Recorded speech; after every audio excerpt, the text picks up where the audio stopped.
Chick-fil-A and a two-piece from churches. You are somebody.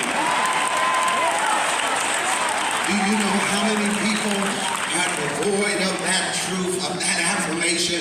We are more wired than we've ever been, but we're also more lonely, isolated, depressed, suicidal, and hopeless than we've ever been, because nothing can take the place of human interaction.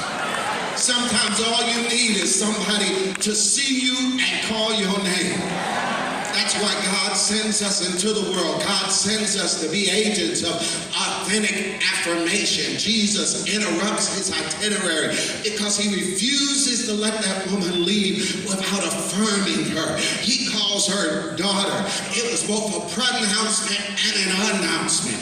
By calling her daughter, he was declaring both what she was and what she would become. She was a daughter of Abraham by birth, but would become a daughter of God by way of his impending death on the cross. She is healed and now she is whole. But wait a minute, preacher, you lost me.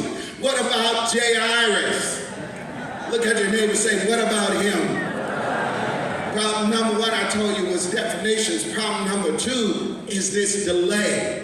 Because in the delay, get ready for it, Jairus' daughter dies. What do you do when you are waiting on the Lord? I feel that. And things go from bad to worse. What do you do when the delay turns into a disaster? His daughter died. Jesus has demonstrated he's able to restore in the life of the deranged man. He has illustrated the power of reversal when the woman was healed. But Jairus' daughter was dead. What can Jesus do in the face of death, life's final common denominator, the final period at the end of the long sentence of life? Jairus' entourage said, your daughter is dead. Why bother the teacher anymore? Look at your neighbor and say, neighbor, I want to be the one to tell you. You can't always listen to the people hanging around you.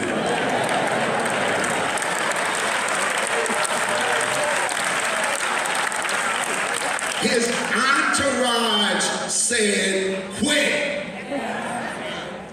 His entourage said, don't bother the teacher anymore. But Jesus heard. That's a shout right there. He heard what they said. I don't know who I'm preaching to, but whoever it is, grab that. That Jesus hears what they're saying about you and about their situation. And Jesus said, don't listen to them. Just trust me. There it is. Because that's always the Lord's question for us.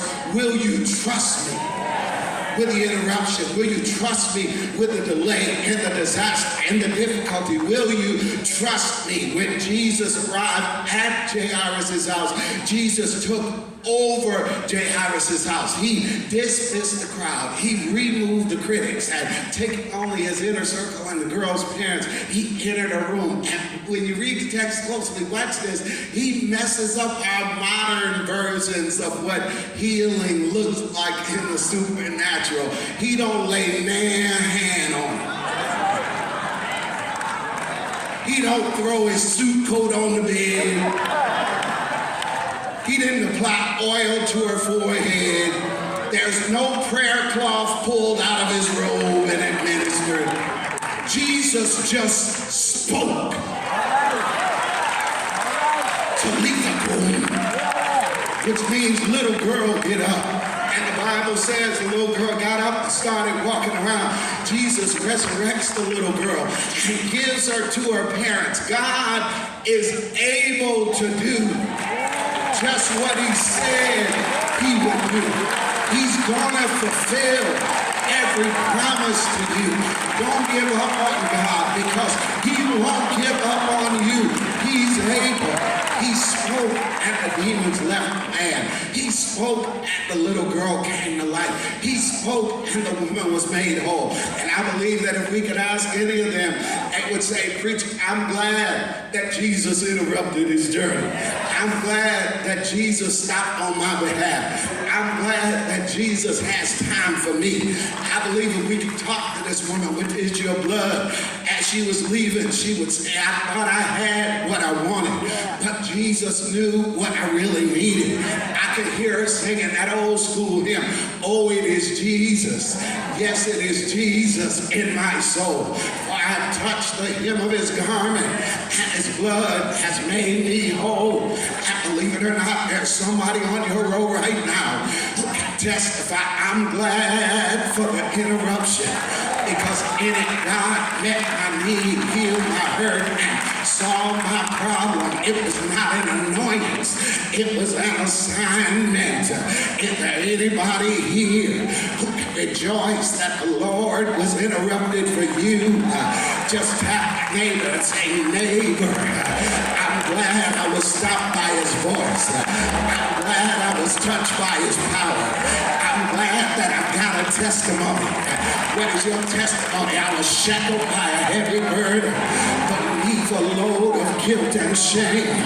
But then the hand of Jesus touched me. I'm no longer the same. Since I met the blessed Savior, since he washed and made me whole, I will never cease to praise him. I'll shout it while eternity rolls. He touched me, and oh, the joy that floods my soul. Tap your neighbor and say, something happened, and now I know he touched me and made me whole. I'm already finished, but would you join me in saying thank you, Jesus, for your interruption? Thank you, Jesus, for stopping me. Thank you, Jesus, for touching me. Thank you, Jesus, for saving me. Thank you, Jesus, for cleansing me. Thank you, Jesus, for raising me. Thank you, Jesus, for delivering me. Thank you, Jesus, for affirming me. Thank you, Jesus, for assuring me. Thank you, Jesus, for pushing me. Thank you, Jesus, for keeping me. Has he kept you? Then tap your neighbor and say, neighbor, I'm not what I want.